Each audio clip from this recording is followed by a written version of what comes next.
Welcome everyone. This will be another Behind the Veil series, but this one will be a little different. As you can tell, I'm more casually dressed to fit the occasion. Also, this Behind the Veil will not cover anything specific within the church, though it talks about things that we do here in the church.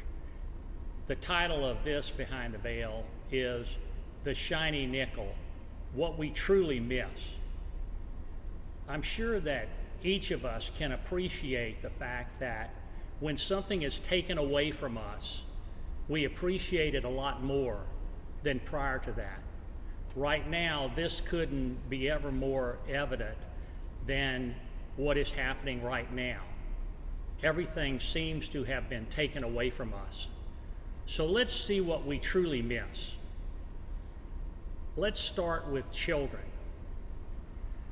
We sometimes look at small children and we look at the gleam in their eyes. We think about when we were little and how excited we were at Christmas time and at Easter and on those birthdays. We watch children playing with rocks and sticks and leaves, and we reminisce about those days gone by. We truly miss that, don't we? We also sometimes think about that job that we had, how boring it was, how unappreciative our boss may have been to tell us that we did a good job. When that job is taken away from us, when our business is closed, when times are hard, that boring job looks mighty good, doesn't it, friends? Family get-togethers are sometimes difficult. We often hear the expression, we can choose our friends, but we cannot choose our relatives. Those family get-togethers look better now when we're too afraid of being ill to get close. I saw something the other day that said, when the quarantine is over, let's don't tell the other side of the family.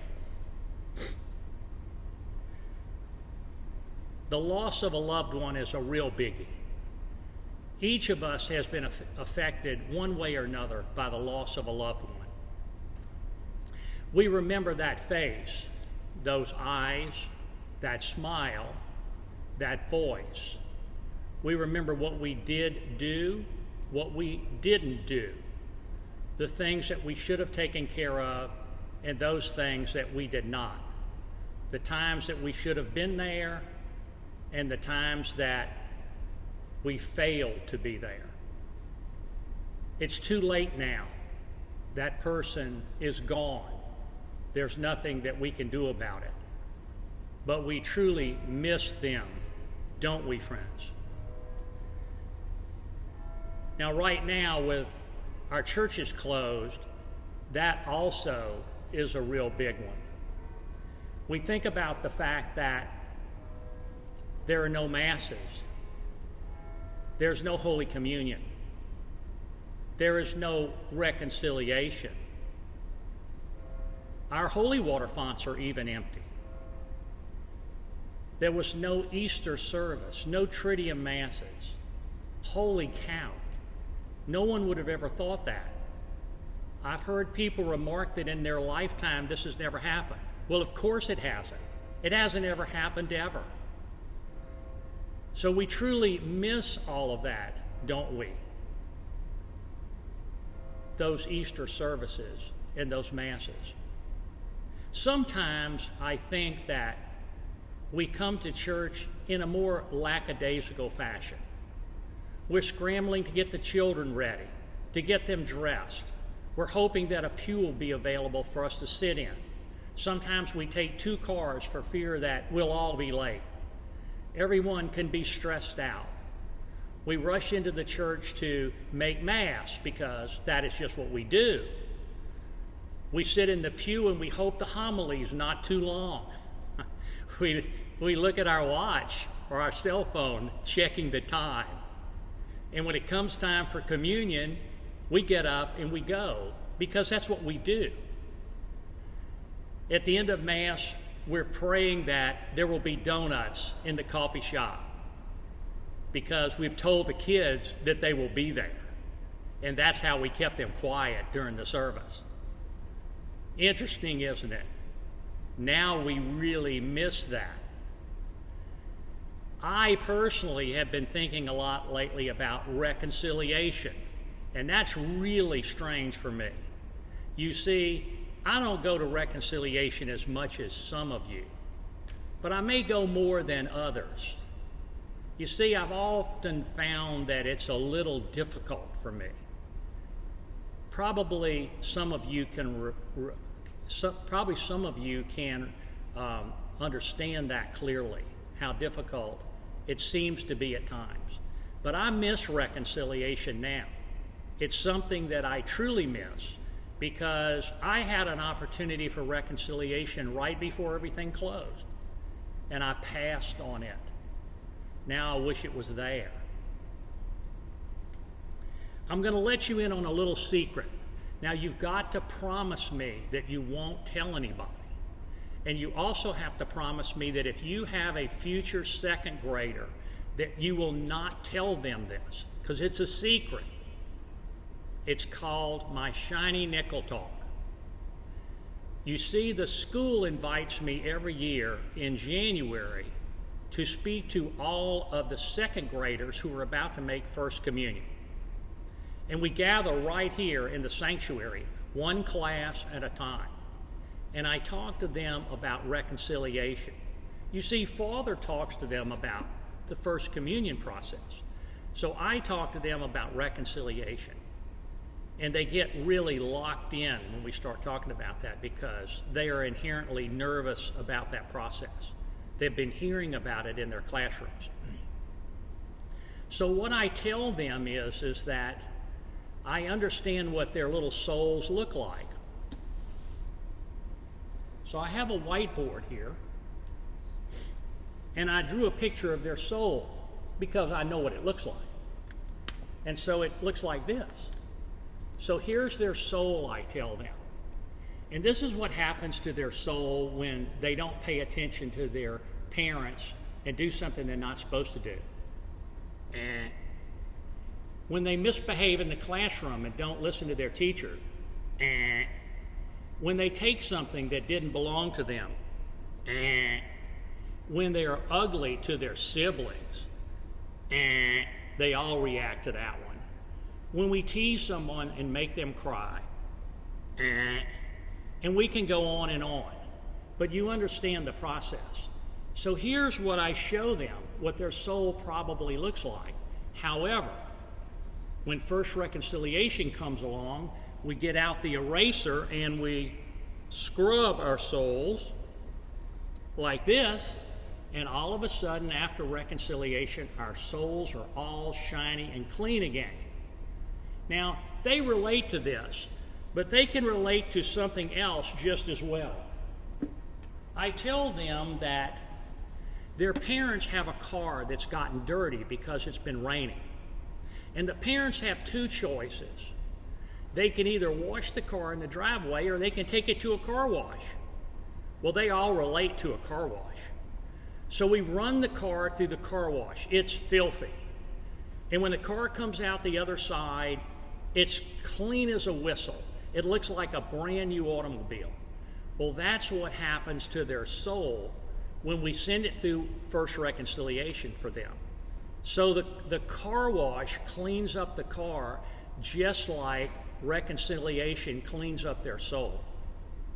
So in order to bring the point home, I want to give them something and make a little analogy. So what I do is I show them this. This is what I pass around, and they each get one. And it's called a shiny nickel. And I tell them that the shiny nickel is in this plastic case. The case protects the shiny nickel and keeps it shiny. So don't take it out of the case. Leave it in the case, I tell them. Some of the boys are immediately trying to figure out how to get it out of there. You would swear it's made out of gold, and it's a huge bar. So they each get a shiny nickel. And I make the analogy between the shiny nickel and their little soul. And I tell them that just like when we run their soul through the car wash during reconciliation to keep it clean, the shiny nickel stays clean by staying in the plastic case. So Jesus keeps their soul all shiny with reconciliation. So we must strive to keep our souls shiny. We want a shiny nickel, don't we, friends? A real shiny nickel. Now, right now, there being no reconciliation, what have we? Well, we can make a perfect act of contrition. A perfect act of contrition, which means that we think about all of our transgressions, we dwell on them, and we ask the Lord for forgiveness, along with praying an act of contrition. We can also make a spiritual communion, and there's a specific prayer that we can say in that regard. If we do those things, we're good to go. The only caveat is that once we're able to go to confession, we should in turn then go to confession if we have any mortal sins to confess. But a perfect act of contrition and a spiritual communion, and we're good to go, friends. So I have truly missed reconciliation. Now, I also tell the children that when they go to reconciliation, that just because it looks like the priest and sounds like the priest, and see, they don't all go to Father Cleo. We have 6 or 7 or 8 priests in here. So they're likely to go to a priest they don't know and have never seen. So I tell them, don't be afraid. Don't be fearful, because just because it looks like a priest and sounds like a priest, it's really somebody else. And I tell them that it's Jesus sitting there. That's sometimes hard to understand because they're seeing somebody different. But I say that's Jesus sitting there. So then I do this. Now watch carefully.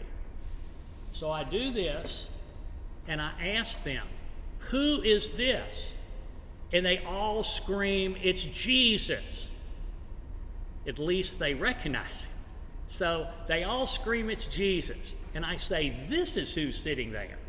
This is who's hearing your sins. This person, Jesus. Their eyes are locked in on him. Now, I'm watching them. They're like where you are. And I'm watching them, and their eyes are locked in on Jesus. They're not breathing. Even the teachers remark that the children are not even breathing. So they're looking at Jesus, and they're locked in.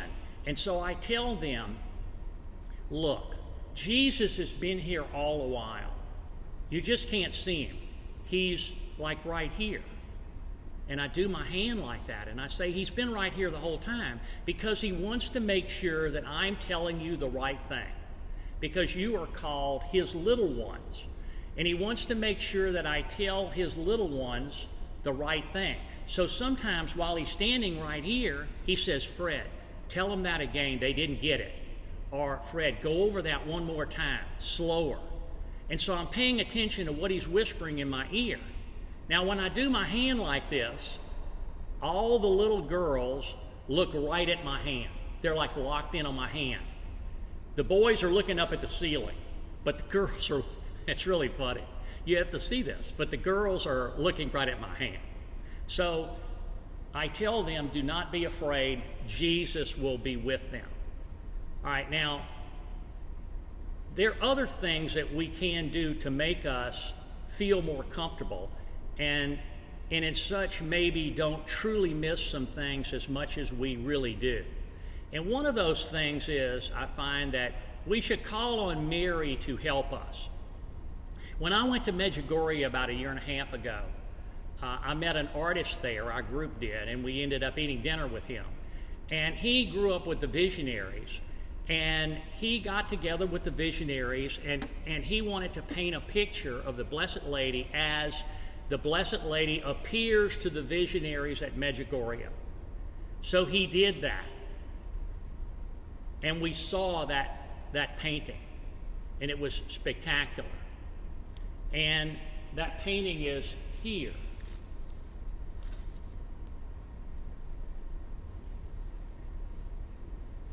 It's fabulous, isn't it? It like takes your breath away. This is the way Mary appears to the visionaries at Medjugorje. Call on her to assist you. Call on her in these times when you can't go to reconciliation, you can't go to Mass, and you can't go to communion. She is our major intercessor. Obviously, this is Our Lady of Mercy Catholic Church. There she is, front and center. She's spectacular. So I charge you, friends, keep your nickels shining. Keep your nickels shining. I wish for you that you will remain safe and your families out of harm's way. I thank you very much for listening in on this special presentation. Thank you.